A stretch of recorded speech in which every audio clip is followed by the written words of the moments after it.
تا حالا شده از خودتون بپرسید چه چیزی واقعاً زندگی شما رو کنترل میکنه؟ چه چیزی واقعیت‌هایی که دور و بر شما هستن، فرصت‌هایی که پیش میان یا مشکلاتی که ناگهان ظاهر میشن رو شکل میده؟ یک نیروی عمیق و ناپیدا وجود داره که بر تمام اینها تأثیر میذاره و شاید شما هرگز واقعاً اون رو کشف نکردین. اما چه اتفاقی میفته اگر بفهمید همه چیزهایی که درباره قدرت درونی و آفرینش به شما آموختن اشتباه بوده؟ چی میشه اگر به شما بگم یک راز پنهان وجود داره؟ رازی که کسانی که سرنوشت میلیاردها نفر رو کنترل میکنن از اون باخبرن. راز پنهان، رازی که وقتی فاش بشه قدرت تغییر زندگی شما رو برای همیشه داره. تصور کنید برای یک لحظه چیزی درست جلوی چشم شما در حال وقوعه، اما شما نمیتونین اون رو ببینین. نه به این دلیل که غیر قابل مشاهده است، بلکه به این دلیل که عمدن پنهان شده. نخبگان جهانی، کسانی که واقعاً قدرت رو در دست دارن، چیزی میدونن که بیشتر ما به اون دسترسی نداریم. اونا به چنین قدرت عظیمی دسترسی دارن. چیزی که میتونه واقعیت رو تقریباً به شکلی ماورایی شکل بده. این همون رازیه که اونا با دقت ازش محافظت میکنن. این چیزیه که اونها رو در بالاترین سطح نگه میداره، در حالی که اکثریت مردم در یک چرخه بی پایان از جستجو و انتظار برای پاسخهایی که هرگز نمیان باقی میمونن. چرا این راز مهمه؟ آنها میدونن اگر شما این راز رو کشف کنید، همه چیز تغییر میکند. این رازیه که تنها تعداد کمی از آن آگاه هستند و حتی کمتر کسانی جرأت دارن آن را با دیگران به اشتراک بگذارن. این راز ممکنه شما رو وادار کنه تا به تمام باورهایی که درباره دنیا، خودتون و قدرت درونیتون دارید شک کنید. چون برخلاف آنچه که به عموم مردم آموزش داده شده، قدرت حقیقی در جایی دور از دسترس نیست. قدرت در درون شماست. و زمانی که این را درک کنید، دیگر واقعیت شما هرگز مثل قبل نخواهد بود. پس امروز شما راز مخفی را کشف می کنید. رازی که از چشم عموم پنهان شده. چیزی که وقتی فاش شود، درک شما از جهان را تغییر می دهد. در طول زندگیمون به ما یاد دادن که به آسمون نگاه کنیم و یک شخصیت الهی رو تصور کنیم. موجودی خارج از ما که از دور داره وجود ما رو نظاره میکنه. ایده خدا که از طریق صاحبان قدرت به ما منتقل شده، به عنوان چیزی بیرون از ما ساخته شده. وقتی به خدا فکر میکنیم، معمولاً موجودی فراتبیعی رو تجسم میکنیم. شخصیتی دور از دسترس که خواستار عبادت و وفاداریه تا دعاهای ما رو بشنوه و معجزه‌ای رو انجام بده. این نسخه از خدا که عمیقاً در فرهنگ ما ریشه داره، به شکلی طراحی شده که ما باور کنیم خدا نیرویی خارج از ماست. اما اگر همه اینها یک توهم باشه چی؟ اگر قدرت واقعی خدا چیزی کاملاً متفاوت باشه، چیزی خیلی نزدیکتر از آنچه تصور می‌کنیم. حقیقت پنهان شده، آنچه که تعداد کمی از افراد می‌دونند و مدت‌ها مخفی مانده اینه: خدا موجودی خارجی نیست. او یک شخصیت دور از ما نیست که منتظر دخالت کردن در زندگی ما باشه. خدای واقعی یک انرژی است، نیرویی که در کیهان قرار دارد. این نیرو از افکار و احساسات ما عبور می‌کند. انرژی خالق جهان، نیرویی که همه چیز از آن متجلی شده، همان نیرویی است که در درون شما وجود دارد و به افکار و احساسات شما زندگی می‌بخشد. این قدرت واقعی خداست. آگاهی، انرژی و نیروی عظیم که در هر لحظه در دسترسه. بدون نیاز به هیچ واسطه‌ای. بدون نیاز به هیچ عامل خارجی. و همین قدرت، همین آگاهی حیاتی درباره ماهیت خدا پنهان شده. چون وقتی این را درک کنید، همه چیز تغییر می‌کند. وقتی می‌فهمیم خدا چیزی نیست که باید دنبالش بگردیم، بلکه انرژی است که در ما جریان دارد، دیدگاه ما نسبت به زندگی برای همیشه تغییر می‌کند. این درک کلید گشایش یک واقعیت جدید است.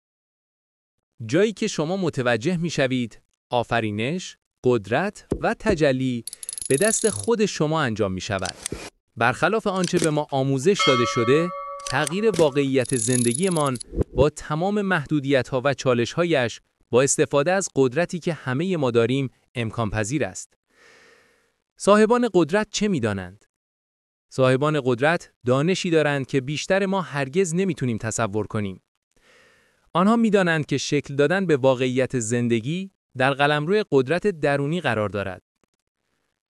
راز واقعی که از آن محافظت می‌کنند این است که خدا به عنوان نیروی خلاق در درون همه ماست و از طریق این درک معجزات در زندگی ما آشکار می‌شوند. این نخبگان می‌دانند که ذهن انسان وقتی با این انرژی الهی هماهنگ شود، قدرت عبور از تمام محدودیت‌ها را دارد. آنها خالق زندگیشان هستند، نه قربانی شرایط. چون توانایی هماهنگ کردن افکار، احساسات و نیت‌های خود با جریان هستی را دارند. هر فکر و احساس مثل بذری در خاک واقعیت کاشته می‌شود و آنچه را می‌کارند به زودی برداشت می‌کنند. چرا این دانش پنهان است؟ چیزی که بسیاری از افراد نمی‌دانند این است که این قدرت در دسترس همه است، اما به دقت مخفی نگه داشته شده. تصور کنید چه اتفاقی می‌افتد اگر همه به این آگاهی دسترسی داشته باشند. اگر همه درک کنند قربانی سرنوشت نیستند، بلکه خالق زندگی خود هستند. سیستمی که از ناآگاهی مردم سود می‌برد، فرو می‌ریزد. به همین دلیل صاحبان قدرت این راز را مخفی نگه می‌دارند. آنها می‌دانند اگر مردم یاد بگیرند چگونه به این قدرت دسترسی پیدا کنند، دیگر کنترلی روی آنها ندارند. ترس، تردید و ناآگاهی مردم را زیر سلطه نگه می‌دارد. این باور که ما از خدا جدا هستیم، ما را در برابر نیروهای بیرونی آسیب پذیر می کند. در حالی که قدرت درونی انسان کلید باز کردن پتانسیل بیپایان کائنات است. قانون ذهن و خلق واقعیت. کسانی که می‌دانند چگونه از این قدرت استفاده کنند، می‌توانند جریان زندگی اطراف خود را دقیقاً به همان شکلی که می‌خواهند خلق کنند. آنها تحت تأثیر اتفاقات بیرونی نیستند، بلکه زندگی خود را با نیرویی که تقریباً جادویی به نظر می‌رسد شکل می‌دهند. این قدرت در درون همه ماست، نیروی بنیادی که جهان را خلق کرده. هر فکری که دارید، هر احساسی که تجربه می کنید، واقعیت شما را شکل می دهد. این قدرت یک نیروی اسرارآمیز نیست. همان نیروی خلاقیت است که جهان را به حرکت در می آورد و از درون شما جاری می شود. هر ایده‌ای که در ذهن شما شکل می گیرد، مثل بذری است که در خاک آفرینش کاشته می شود. حتی اگر غیر ممکن به نظر برسد، پتانسیل ظهور در واقعیت فیزیکی را دارد. این نیرو همیشه در دسترس است، اما بیشتر افراد نمی‌دانند چگونه از آن به طور مؤثر استفاده کنند. مسئله کمبود قدرت نیست، کمبود درک صحیح است. قربانی بودن یا خالق بودن؟ وقتی این قدرت را نمی‌شناسید، تبدیل به قربانی شرایط می‌شوید. در حالی که کلید واقعی در چیزی ساده اما عمیق نهفته است: کنترل ذهن. وقتی افکار خود را مهار می‌کنید و احساساتتان را با نیت‌ها هماهنگ می‌کنید، به مرور زمان می‌بینید که واقعیت اطراف شما در حال تغییر است. هر اتفاق بیرونی بازتابی از انرژی درونی شماست. واقعیت ثابت نیست.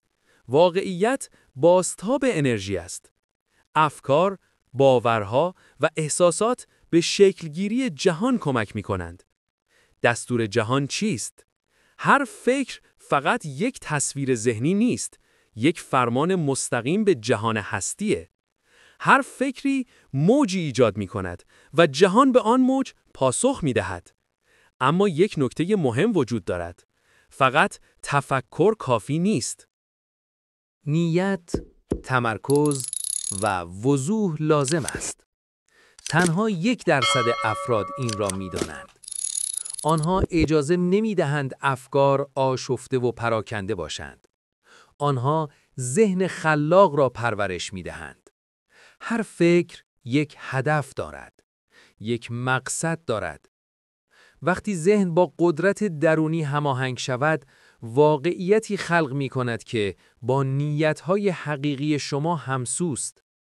افکار و احساسات باید یکی شوند. زبان کائنات احساسات است، نه فکرهای کوتاه و گذرا. اگر درباره ثروت فکر کنید اما از درون احساس فقر کنید، ارتعاش غالب شما فقر است و جهان به همان پاسخ می‌دهد. افکار تصویر هستند. احساسات انرژی و انرژی خالص واقعیت را شکل می‌دهد. کسانی که این را می‌دانند فقط تصویرسازی نمی‌کنند. آنها از قبل داشتن را احساس می‌کنند. نه آرزو، بلکه تجربه داشتن. وابستگی مساوی است با مقاومت. آیا توجه کردید چیزهایی که بیشتر از همه می‌خواهید گاهی از شما دور می‌شوند؟ این به دلیل وابستگی است. وابستگی کمبود ایجاد می‌کند. وقتی چیزی را می‌خواهید چون ندارید، کائنات به همان کمبود پاسخ می‌دهد. قدرت واقعی در خواستن بدون نیاز است. آرام، مطمئن، رها. وقتی رها می‌کنید، جریان آفرینش آزاد می‌شود. این قانون عدم وابستگی است. عدم وابستگی یعنی هدف مشخص است، اما نیاز به کنترل نتیجه وجود ندارد. این اعتماد به جهان است. این یعنی ایمان واقعی. چگونه آفرینش رخ می‌دهد؟ آفرینش واقعی از زور، مبارزه یا کنترل به دست نمی‌آید. آفرینش از هماهنگی می‌آید. هماهنگی با جریان هستی.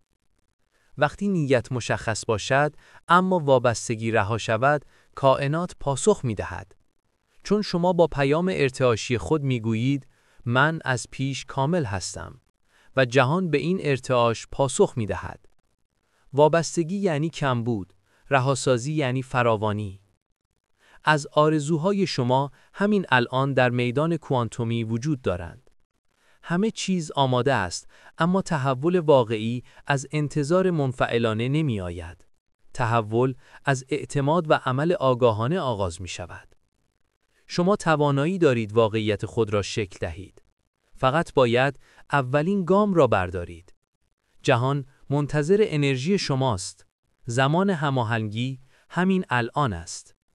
از قدرت درون خود با آگاهی، احترام و عشق استفاده کنید و مطمئن باشید که خداوند و جهان هستی همیشه در کنار شماست. از اینکه در این سفر آگاهی همراه من بودید، سپاسگزارم. اگر این ویدیو برای شما مفید بود، لایک کنید و به کانال ما ملحق شوید.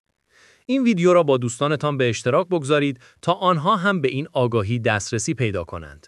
و فراموش نکنید در بخش کامنت ها تجربه ها، افکار و باورهای خود را با ما به اشتراک بگذارید. تا ویدیوی بعدی، خدا نگهدار